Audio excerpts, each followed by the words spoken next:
Okay, welcome everyone. This is class 4 of Constellations for Individuals. We have a nice large crowd waiting for a couple of people, but it's good to see you all. So let's just start out from the beginning. Again, leftover questions or shares from the Constellations in the Mind work. What are you finding is working really beautifully, miracle cures, or something that didn't, like you're like, I couldn't figure out how to get through, blah, blah, blah. If you have a question, I'm sure there's someone else here who has the same question, so don't hold back. Constellations in the Mind, any questions or shares about it? Just raise your hand.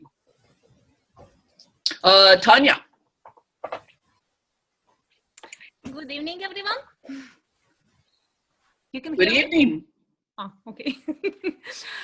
So a couple of things that I noticed. First of all, you did tell us last time that try to close your eyes, and it definitely worked better for me. Oh, okay, good. In the Constellation of the Mind, when we did the footsteps with eyes open, worked much better. Of course, yeah. Those two completely different things. I kind of assume that it would be the same, but it's not.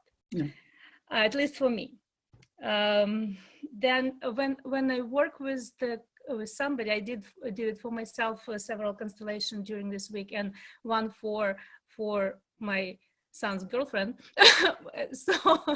so what I noticed is that even though I'm leading, right, and she's doing, or the client is doing it in his or her head, when I would say step out of this role and go into the other role, sometimes they have tendency to bring the previous role to the next one. Ah, okay. And and what I noticed, they give feedback immediately without basically kind of sink in to the role, which is usually doesn't kind of sync with what I feel.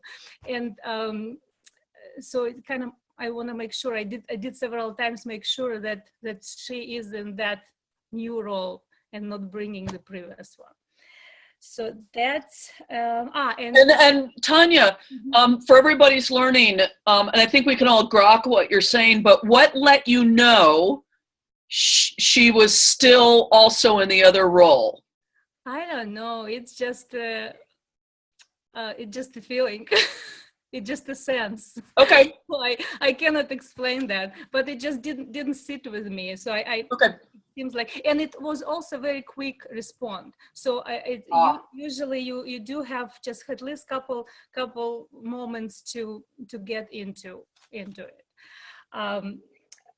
Another thing that I did want to say thank you for this bleacher meditation. I mean, it works like a miracle all the time, but the combination of bleacher meditation, even start with bleacher meditations plus then continue with the mind meditation also, it works perfectly because it kind of get the person in the mood, in the connection to the roots. And so that was very good.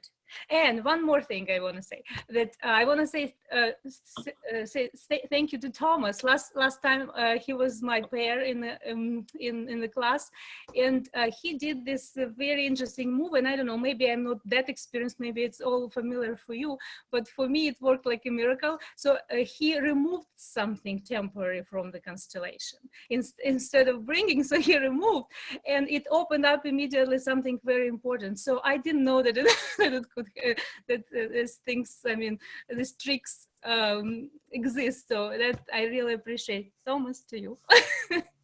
Thank you. Yeah, thank you for saying that. I think there's a different feeling as I just sort of enter it with you, doing something in the mind and saying, for a moment, just take that thing or that person and put them aside or something, versus in a group where it almost can't help but feel like a rejection. Yeah. So I think there's a way to still include them, even though you're like asking them to go away for a second. That's maybe an advantage of Constellations in the Mind. Let's say temporary. Let's temporarily remove it, as I remember, at least. Yeah. Remove it.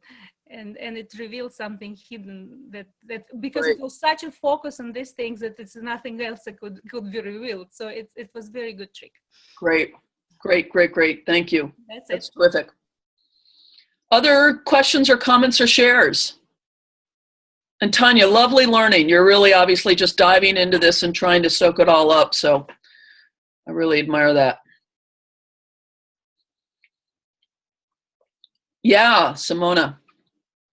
Yeah, I think I said it last time already when we finished. I really like this technique a lot because I think it really gives a good feedback to people, like how the other one is feeling. And I think I'm just gonna be including it in some of the constellations, like purposefully including these parts of like constellation in the mind, just for the people to be able to understand somebody that maybe they have some issues with, because I think there is like a really hidden treasure in it.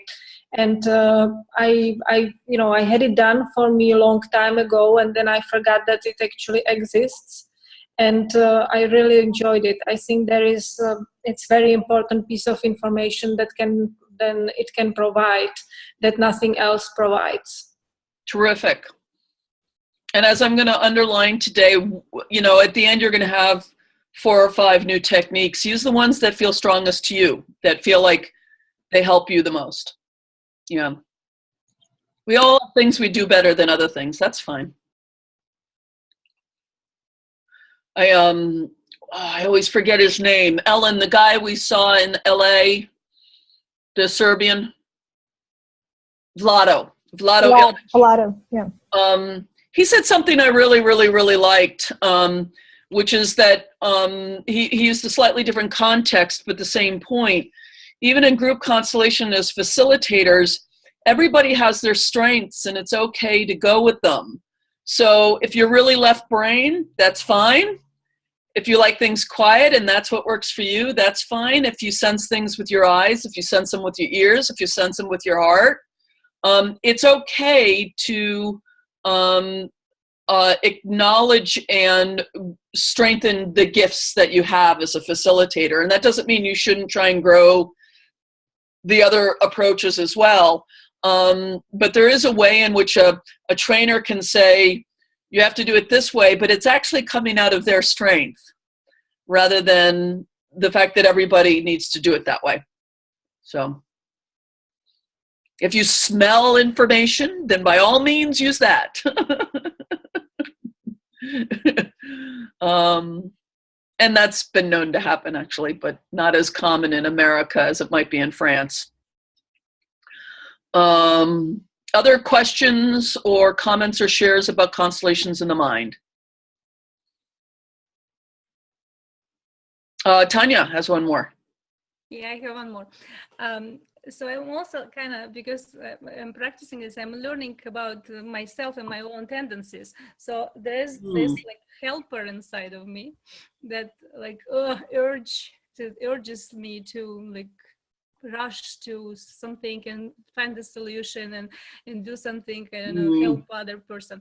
So it's like noise in your head, yeah.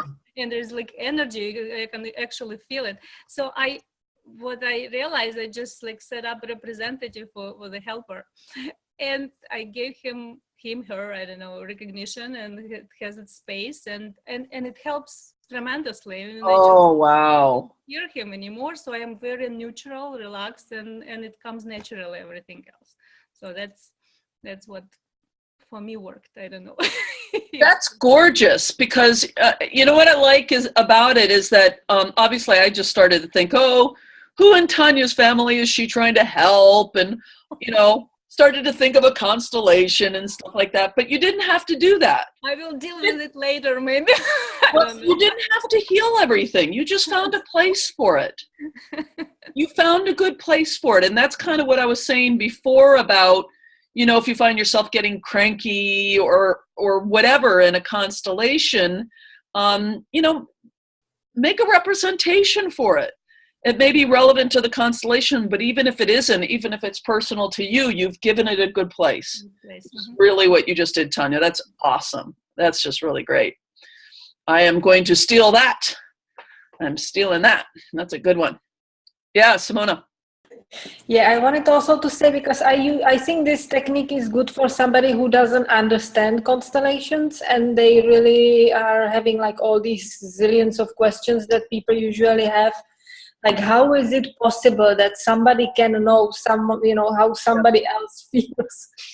And I think that this, like a mini constellation in mind with this person, really gives the full introduction, because then they can quickly figure out that, as they're representing, that's, it's just, I did it, this week with somebody exactly that was very curious, and they were surprised how easy it was for them to represent somebody else. And then it kind of answered all the questions that they had about, how does it work? How is it possible that somebody can feel something like that? Yeah. So I think that for this, it's also good. Terrific. Great. It sounds like you'll be doing more of those, Simona. Jade. Hi. Sorry about the angle thing. I still have the same thing as the beginning, because most of the people that I talk to now are actually constellations savvy. And so this is beautiful, but I've only done it with myself and with people who have experienced a live face-to-face constellation. So I'm still curious about that side of things. And the other side was used this with, it was kind of constellating, but not actually family system type stuff. It was more like NLP child state type stuff. Absolutely. Where someone was automatically switched into a child state and actually used constellations of the mind to get them to step back out into their current age state. For those so it's like stepping out of a thing instead of into. For those of you who know NLP, I find a lot of overlap between the constellations in the mind and a lot of NLP work.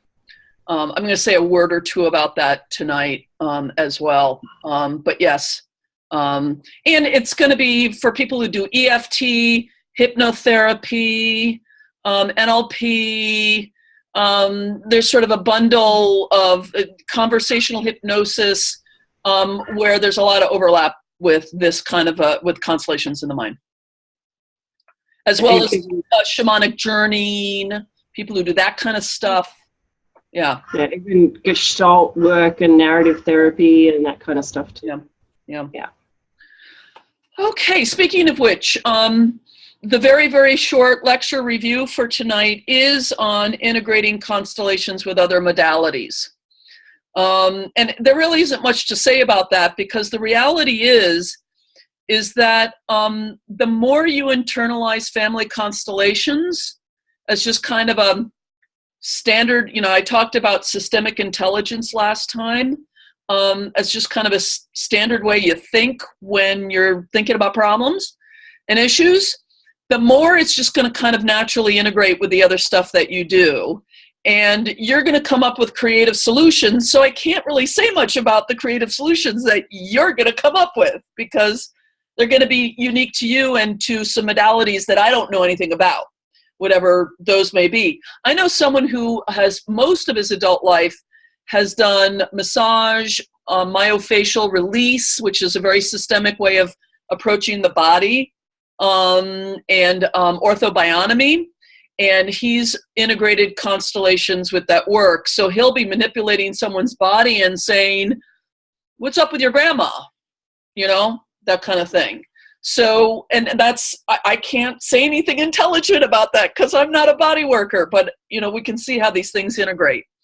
As I thought about this, I'm going to generalize a little bit, but there are kind of 4 levels at which we can address issues with a client, someone who comes to us for help. And these are the frames at which we can kind of approach what the heck's going on and how can we help. And you know these. So the first one is personal, what we usually tend to think of as childhood history, right? Their personal history. You know, my father used to beat me up. My mother was an alcoholic. We were very, you know, whatever, stuff like that.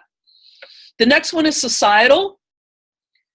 You know, racism, economic inequality, sexism, homophobia, anti-Semitism, things like that. Societal level stuff you can look at stuff from.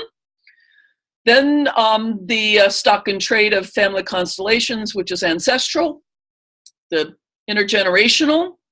And the last one is what I'm just going to call the soul level.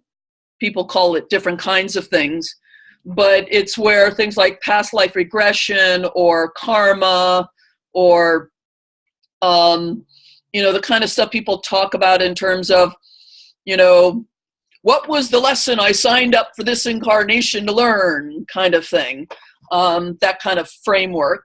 So those are kind of the 4 levels. So someone comes with depression or anxiety, or I can't find a boyfriend or a girlfriend, or I'm poor, or I hate my father and it's all I can think about, or whatever it is that they come to you with. These are kind of the 4 frames you have the possibility of looking at it from, yeah? And any given modality tends to live more in one frame than another, generally. You know, some dabble across frames. Like conventional psychotherapy mostly lives in the world of personal history, by and large, unless you've, you know, integrated some other approaches in there. You know, if you do sort of more shamanic stuff or past life regression kind of stuff, you're going to, you know, be at the other end. So it's just interesting to think about, okay, when someone comes to you for help, what level do you tend to think at? You know, are you asking what was their childhood like? That's a perfectly reasonable question. Are you asking what is their ethnicity? What happened back there? Or what kind of soul level choices have been made that are creating this outcome in their lives? There's different ways. Or you may be thinking, as many people do, and many of us probably should more often, how has racism affected this person? That kind of thing. Or poverty. The nice thing about constellations is that even though its stock and trade is ancestral, as everyone here knows, it can work at all 4 levels. It can move around. We've seen a lot of constellations. I did one this weekend, this Sunday night, that was all about the person's childhood experience. We didn't skip a single generation. It all dealt with pretty much conscious material around childhood. Yeah. The societal stuff, we see, you know, the Holocaust, we see slavery, we see these things being relevant, the ancestral stuff, and even on occasion, not as often, but the soul level stuff. Gary Stewart is somewhat famous for doing past lives constellations. I went to his workshop at a conference, and I came home and I did one workshop on the topic, and I went, I'm not doing that again. I'm no good at that. The boundaries weren't as strong. I found it the energies of it very, very difficult, but he does a really nice job with it. So it's what your thing is. It just ends up coming down to holding the framework, the constellations, the systemic constellations framework in all interactions with clients. Just as an example, the minute someone starts talking about belonging issues, or they're not rooted in their lives, or they don't seem to have any success at getting work or a partner, it's like I'm like, why are they not connected to their ancestors? It's like, I'm already asking that. What's going on that they're not connected to their ancestors? So I invite you to ask, what are the healing moments of your modality? For those of you who do have other modalities, what are kind of the healing types of moments, the change worky kind of moments? You know, for some people it's tapping, right? Body work, different moments. And how might a small constellation piece fit in? That's kind of the deal. When you're integrating with another modality, it's not necessarily a whole constellation, it's a piece. It's a little piece that fits right in there. So if you're doing EFT, there might be a belief about ancestors that would be useful to tap in there, which is about as intelligent as I can be about EFT for those of you who are EFT folks. That's about as deep as I can get with it. Conventional psychotherapy, so you're doing a lot of insight-oriented psychodynamic stuff on the parents and the relationship with them as a child, yeah? How might a family constellations piece in there just really add to the awareness of the psychodynamics of childhood? In NLP, I'll just share, in NLP, for those of you who don't know, one of the main things that NLP is often doing is finding a core, usually unconscious moment in childhood that is an imprint moment where a lot of meaning got locked in, a lot of usually not very useful meaning got locked in. Like, I'm not worthless, I'm worthless, life is hard, meanings like that. Finding that, that imprint moment in childhood and giving it a new meaning. It's called re-imprinting. And one of the things that I found is that often a lot of these imprinted moments are moments in which there was dire loneliness. Just absolute, parents not available, no one around, and the meaning about being alone is extremely intense and not very amenable to, you're not alone. No, I really was alone. That's what I really was. But if I can tee up the idea that the ancestors are with us all the time, it usually takes a little bit of work first. You got to prepare it. But once I have a sense from the client about, the ancestors are here all the time. Was that true when you were a kid? Maybe it was. And then you can give a new meaning to that very alone moment in childhood. Right?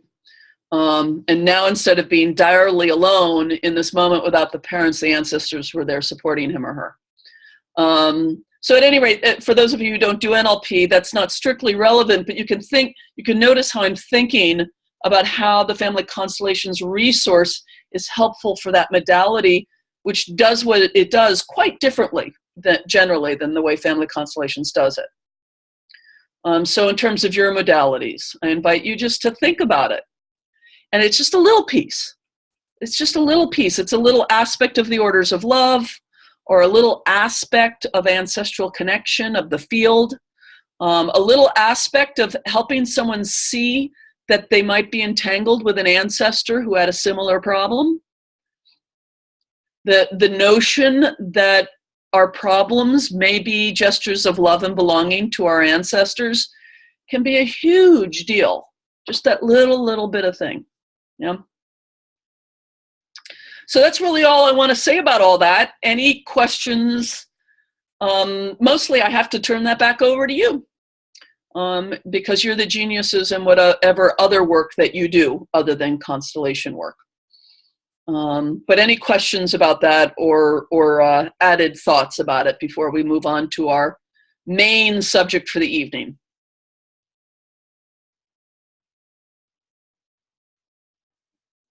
Okay. And of course, the reason why I went into that topic is it was a requested topic around constellations for individuals, because a lot of you are already seeing clients in another context, in a different way. Okay, my friends, so I'm going to do this quite like the way I did the last one. I'm going to do a really quick demo. It's not going to be complete, but just enough to sort of give you a feel for it.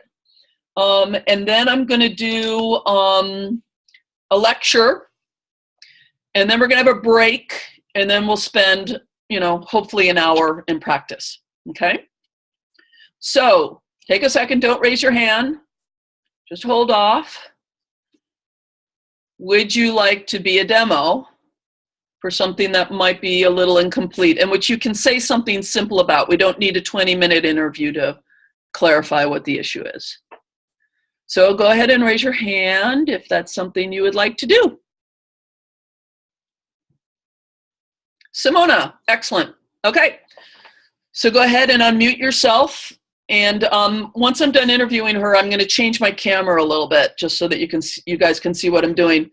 I am using beach stones. Okay. So, Simona, what can we do for you this evening? Well, I have troubles dealing with criticism. It feels like I'm so worried always that I do something wrong that it kind of actually blocks me many times from doing anything. Okay. That voice inside my head that kind of blocks everything. What's the main thing the critical voice says? What's the main accusation or thing it says? It feels I don't know if somebody doesn't agree with me, or it like I'm looking for the best example.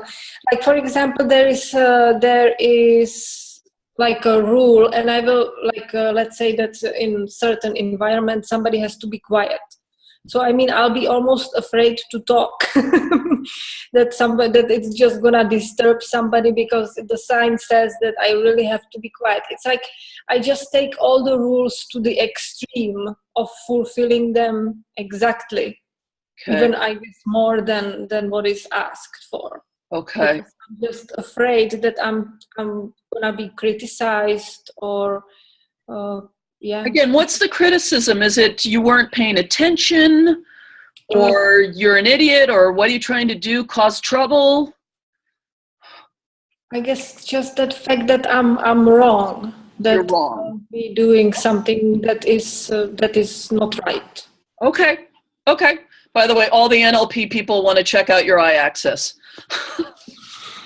You've just been doing this thing that's been really strong, but we will resist. I don't even know what that means. That's all right. There's just a bunch of NLP people I know on the group, and I just wanted to acknowledge them because I know that it was driving them all crazy. Okay, so I'm going to do this kind of on fast forward. Is this just your conscious answer to this connected more to mom or to dad or both? Usually my issues are connected to mom. So was mom critical? I mean, just to be kind of simple? Or was dad critical? Or was a grandparent critical? My dad is more critical. Okay. And my grandfather was definitely critical, although I don't think he was critical of me, but he was critical. Of his, is this your father's father? Yes. So he was critical of his son? Very much. Okay. And what country are we talking about when we're talking about your father's father? Czech Republic. Czech Republic. So during the war? My grandfather was in the war as a soldier. World War II, right? We're talking, right? Yeah. Mm-hmm.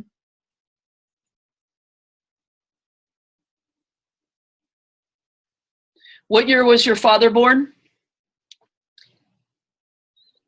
I think 1955. Okay, so he's right after the war. Okay. And did your grandfather see combat? I would think so. I never really heard him talk about it, but I probably not. I don't honestly have that much information on it, but he was part of the war for a little bit. Okay. Okay. So obviously I'm hungry to do a longer interview, but for the purposes of time. So what I'm going to do is I'm going to line up these stones. And would you just choose one for you and one for your grandfather? I'll point and you tell me to stop when I'm... Yeah. That one for my grandfather, yes. That's grandfather? Okay. Mm-hmm. And the next one for my father. We're not putting your father in yet. We want one for you. So the one before that. This one? Yes. That's you? Mhm. And if we need your father, we'll hold this aside. Okay, then. Okay, good. Okay, so this is Simona, and this is her grandfather. And, okay.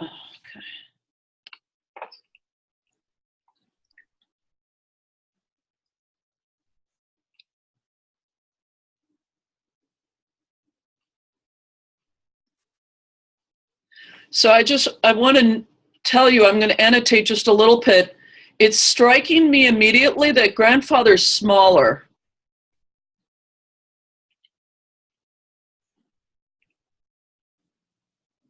Okay.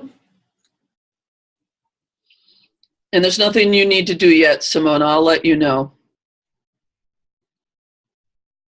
Right now, I'm just feeling into the field of Simona and her father's father.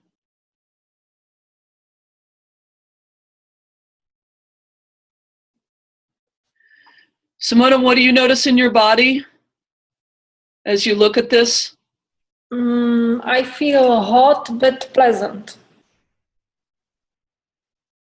So I'm going to try a movement that I feel happening, and let's just see what you feel, okay? Mm-hmm. So I want to do this.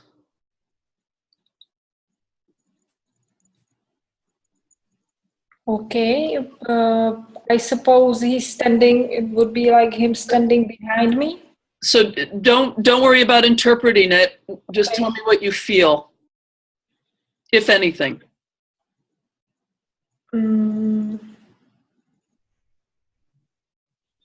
It's weird, but not unpleasant.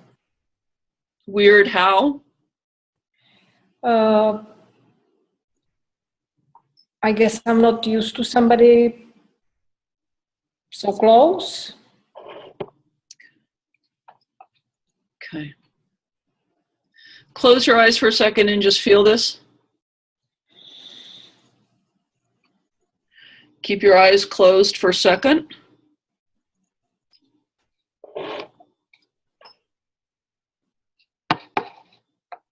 And open your eyes. Mm-hmm. Yeah, I feel my grandfather behind me, which feels good. Yeah. It feels very nice. Now that we've brought your father in, what do you notice? I'm a little bit in between. Yeah. It's like a fire field.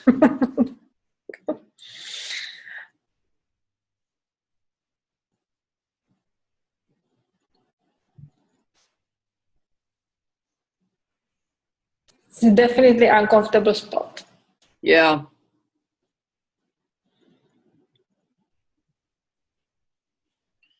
So obviously if you know, different camera situation and whatnot, I'd want a lot more room. So I'm adapting here. I'm going to bring in something else here.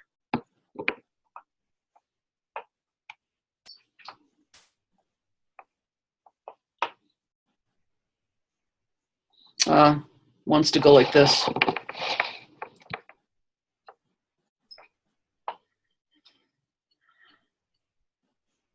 Yeah, that feels better. Yeah.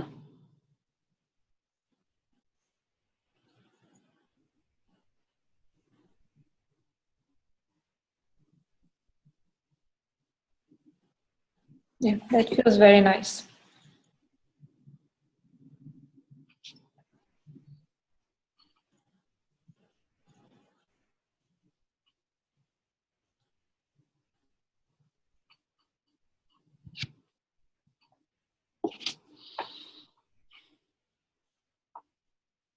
And everybody, as you're watching, you feel into this constellation too, right?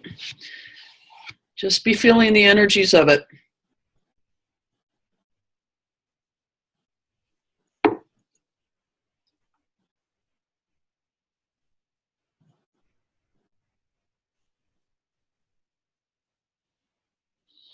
I'm going to try one more movement and then we'll bring this for a close for now.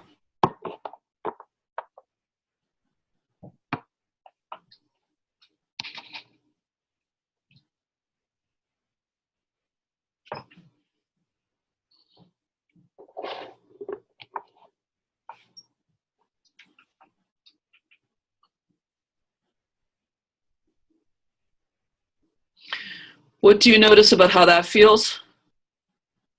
Honestly, I can only focus on that relationship between my father and my grandfather, and I kind of realized that I'm really kind of getting myself in the middle, and I'm paying way too much attention to that. I'm not really seeing anything else. Okay.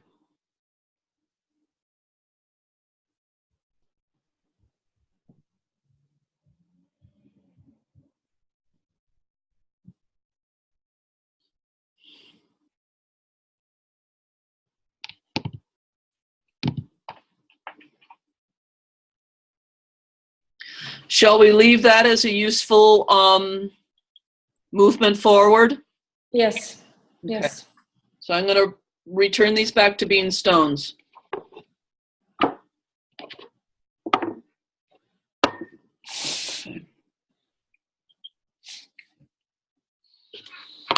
Okay. So I will say a few words about what I did there, to sort of share, to annotate a bit more. But you guys are good enough that you know as well as I do what I did or didn't do there pretty much. But I will say a few words about it. Before that, though, I just want to say a few other things. First is that my first exposure to Constellation with figurines was at the 2011 conference in Burlingame with a woman who, I'm so sorry, I've forgotten her name. She's like sort of slightly famous, I think. And she is sort of known for working with the Playmobil figurines, which have been very popular. I'm going to show some links in a little bit so you can see what I'm talking about. And she worked with a client.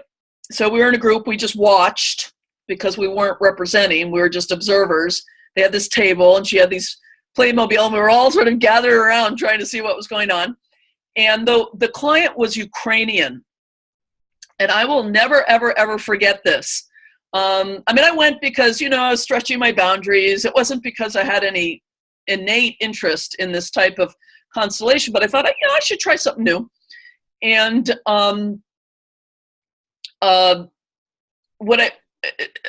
her family,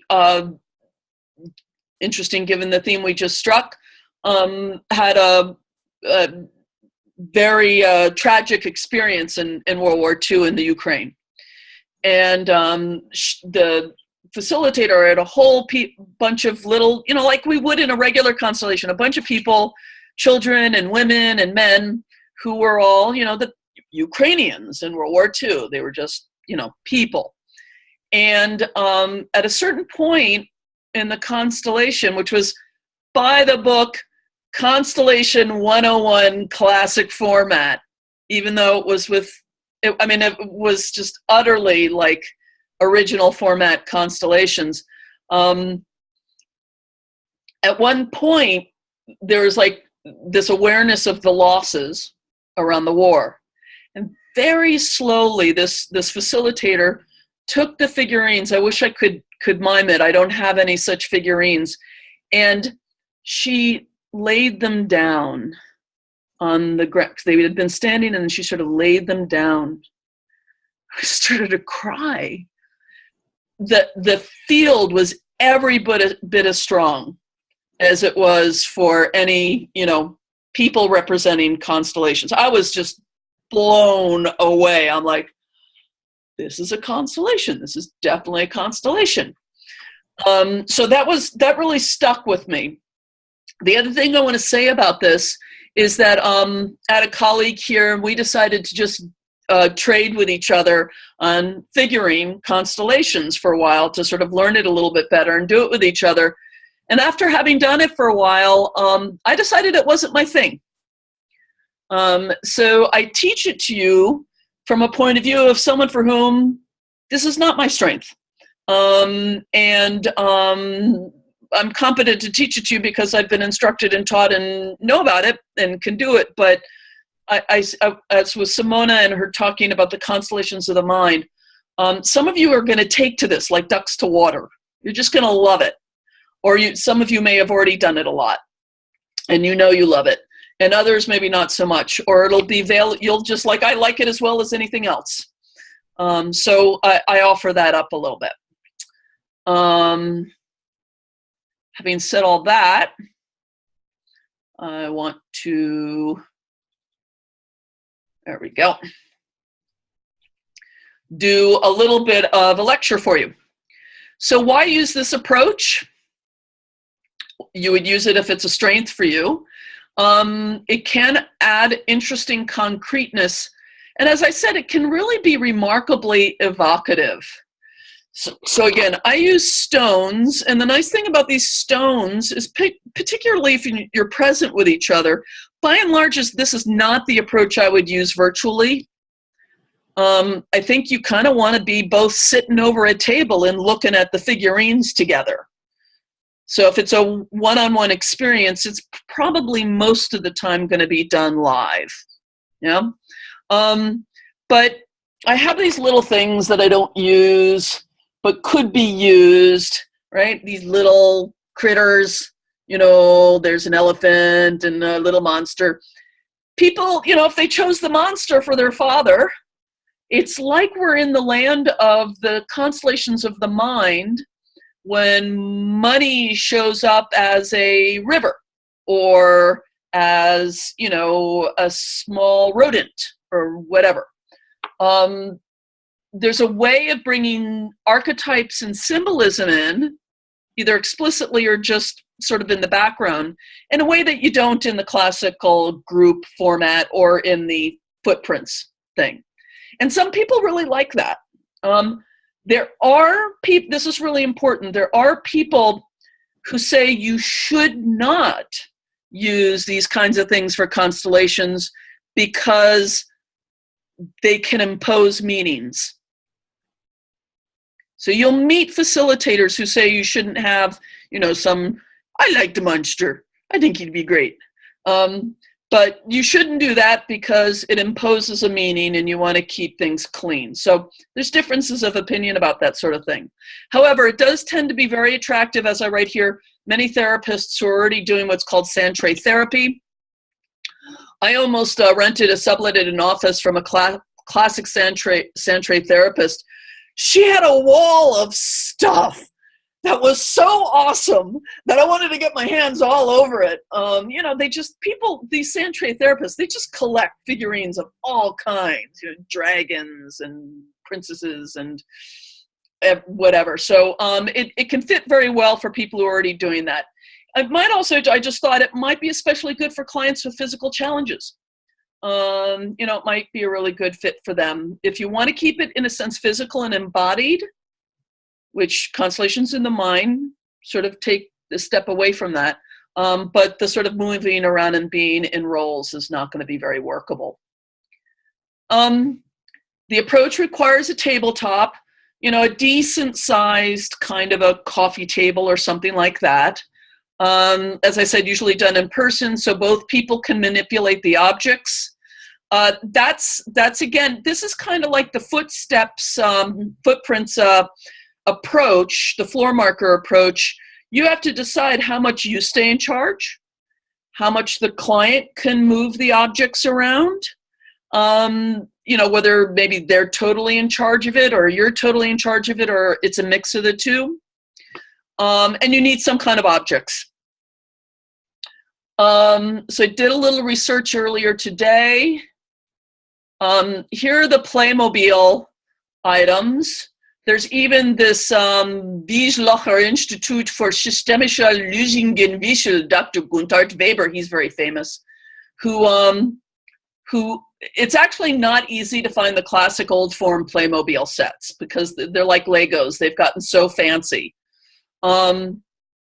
What's nice about Playmobil items is that they articulate at the legs and at the arms.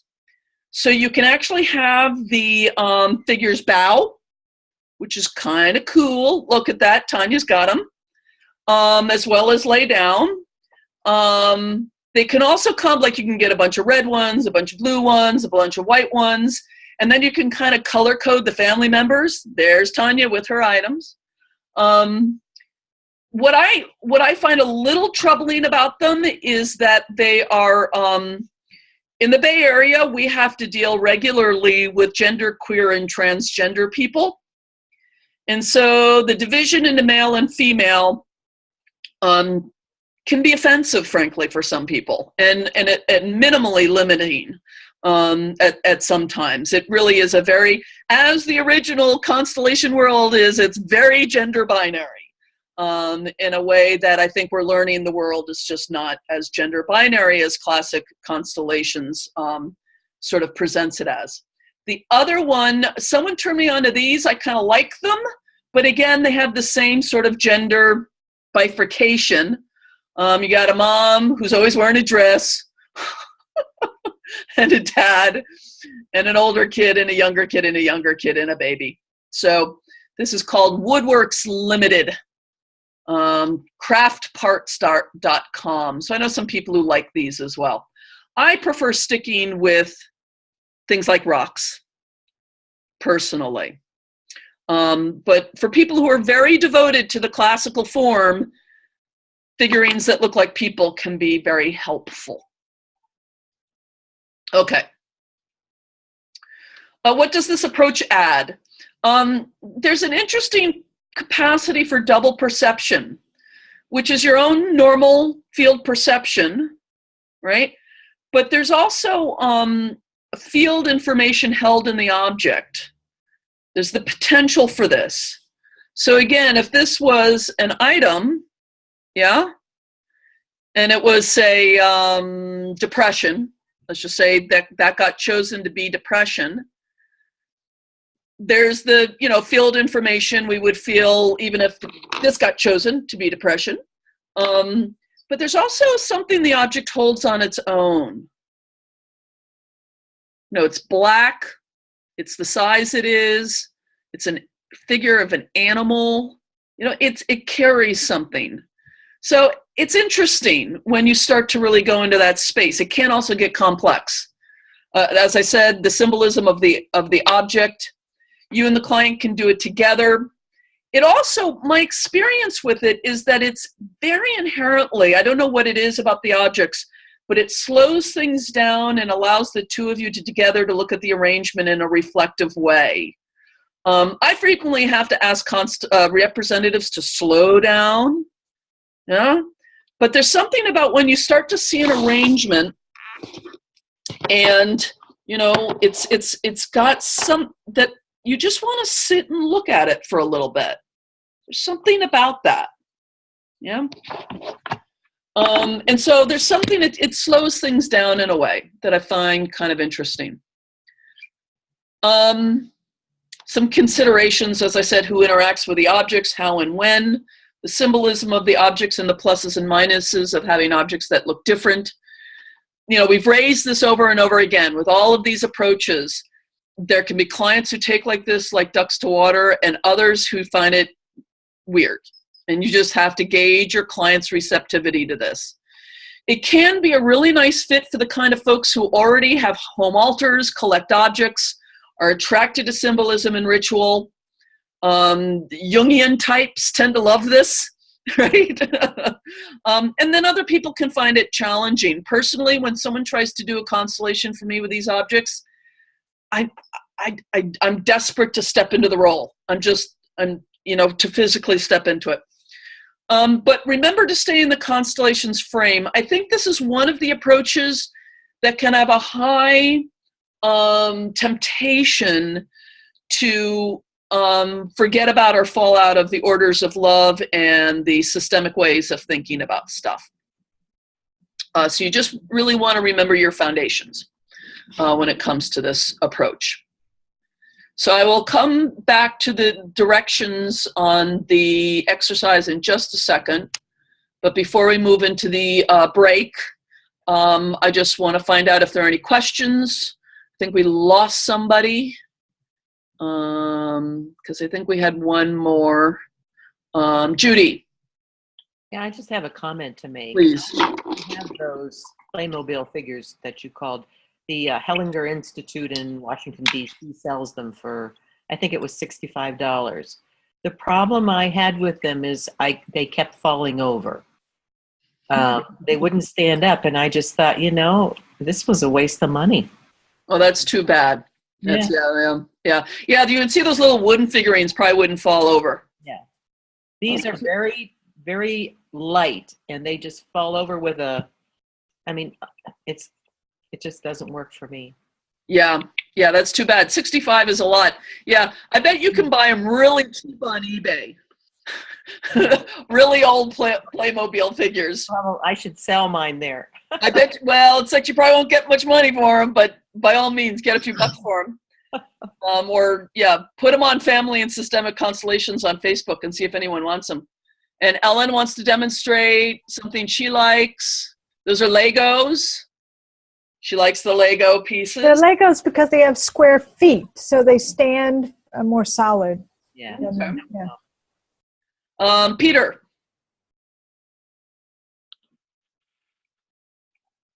Sorry, I could unmute. Can you hear me now? Yes, we can hear you.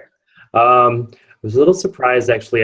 Do the Playmobil come in any other color, or are they pretty much everybody's just white? Because that did seem to be what I noticed about the skin tone. That looks like a little Donald Trump from here. No, that was just a noticing I thought was sort of interesting. Yeah, they don't work for me. They don't work for me particularly either. I do like that they bow, though. There's something kind of cool about the bowing thing. So just as just because I do on the floor constellation work, but I also one-on-one, but I use my objects as stand-ins for representatives on the floor, where you get to step into them too. So I just wanted to kind of share that the infinite variety and variations in ways that can work. I love crystals for these kinds of things. They show up real nice for me personally. And that's just the way that I sort of like to work. I also just wanted to say, apologies, I'm going to actually bow out at the break. I've got some stuff with my husband I need to take care of that showed up pretty recently. So I'm going to say thank you, and I'm going to leave a little bit early. But All right, I'm going to lose you. Yep, that's it. Thank you. You can't leave. It makes us odd. But then you can practice with someone. Ellen. I thought you raised your hand. Oh, you just said goodbye. Somebody else raised their hand. Tanya. Well, from the example that you showed, I didn't really catch what you were doing. Right. Were you actually stepping into those roles? Were you just looking and feeling of the configurations and everything else? Can you tell us more about that? Yeah, so sort of pretend to recreate it a little bit. What I was doing, I was just opening myself to noticing first. I just started out with noticing, and like I said, the first thing I noticed was that Grandpa was physically smaller than Simona, and it felt smaller. And then I felt and when I say felt, I can't say I'm really stepping into them. It's more like when I'm closing my eyes and accompanying someone else on a Constellations in the Mind. But I felt Grandfather wanting to move behind and support Simona. I felt that really strongly. And I originally thought that I wasn't going to bring Father in because that felt like a complication.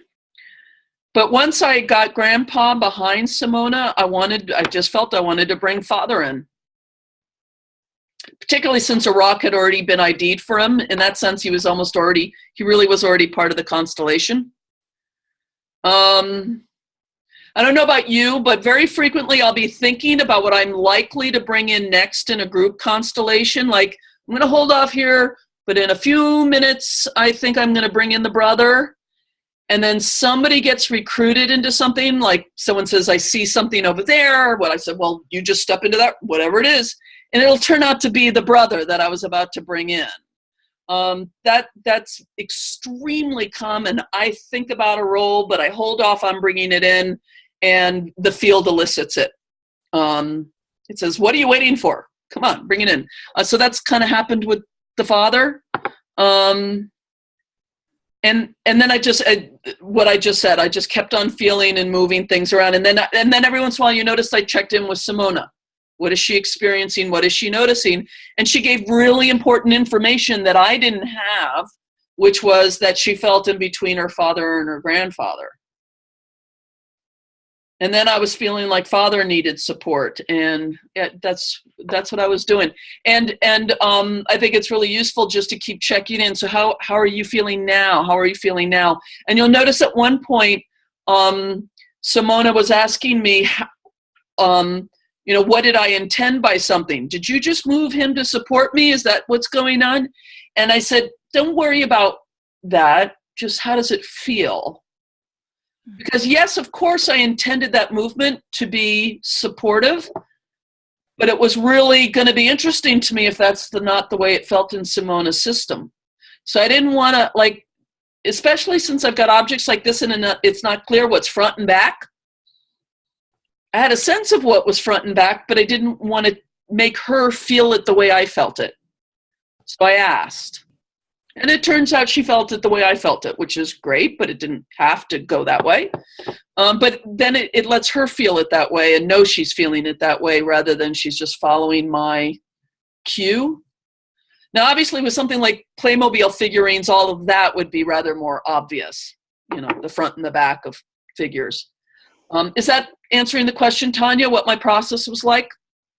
Kind-ish. I'm just trying to understand the feedback only from the client perspective, or the client is also feeling the field as well. Feeling the field. All over the place, not particular things, but kind of movement. He feels movement, or she, or something. I don't know how to explain this, but well, she gave a really interesting piece of information, which is I'm only really focusing on the relationship between my father and my grandfather, and I can't really see anything else. Mm-hmm, mm-hmm. There are 5 objects on the table at that point, but she was noticing that. So yes, the client is feeling the field, but they may only be seeing one of them really clearly. Mm-hmm. Also, remember, if you're in the room with someone, they're probably going to be moving things too. Mm-hmm. In this instance, one of you is going to have to take charge of that, right? And since we're doing it interactively, there's not much point in just turning that all over to the client, because you can do constellations by yourselves. So it makes more sense for the figurines to be in the hands of the facilitator for the purposes of our practice today. Yeah, Simona, are you raising your hand? Well, I just wanted to add that, I had no idea actually who the other people were, because I could not even tune in with them or whoever that was, because, I had no idea who that was. That's not where my focus was. Yeah. Great. Although the other moment, and I'll just sort of show it again. So it was this one, and this one was like that, and then father, and then I brought in another one, I think is this one, which from my eyes was them facing each other. So I just moved it like this, and that felt better to her. So that they're both looking in the same direction. So she reported that feeling better. So you're just tracking it really, in a funny way. That's what I just did is fundamentally no different from what I'm doing when I'm watching a group constellation and trying to figure out where to put grandpa and where to put, it's very similar. Okay, so it's 7:29. We'll just call it 7:30. Please come back at 7:35 and we will leap into practice, okay?